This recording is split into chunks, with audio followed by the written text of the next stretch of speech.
ফাঁসির মঞ্চ তৈরি করে দুর্গাপুরে বিজেপির কর্মসূচি। তিলোত্তমার বিচার চাই, ধর্ষকের ফাঁসি চাই, এই স্লোগানকে সামনে রেখে আজ অভিনব কর্মসূচি বিজেপির। রীতিমতো ফাঁসি কার্ড তৈরি করে ফাঁসির মঞ্চ করে দুর্গাপুরের চণ্ডীদাসে প্রতিবাদ বিজেপি কর্মী সমর্থকদের। দলের যুব মোর্চার জেলা নেতা পারিজাত গাঙ্গুলির নেতৃত্বে আজ আরজি করের ঘটনার রায়দান ঘোষণার আগে কর্মসূচি বিজেপির। আমরা চাই যাতে তিলোত্তমা যারা দোষী আছে তারা যেন ফাঁসি চায়।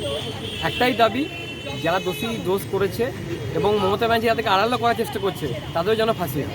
সেই কারণে আমাদের আজকে প্রতীকী আন্দোলন, এবং এই প্রতীকী আন্দোলনের মাধ্যমে আমরা জানাতে চাই পশ্চিমবঙ্গের প্রত্যেকটা মানুষকে যে আগামী দিনে যারা এরকম নির্মম হত্যার সঙ্গে যুক্ত থাকবে তাদেরও ফাঁসি হবে।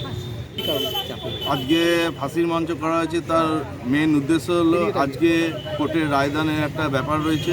তো আমরা জনগণের সামনে রাখতে চাইছি যে আজকে যে রায়দান আছে সেই রায়দানটা যেন সঠিক হয় এবং জনগণের স্বার্থে হয়, এবং সারা পশ্চিমবঙ্গ নয় সারা পৃথিবী আজকে তাকিয়ে আছে এই রায়দানের দিকে।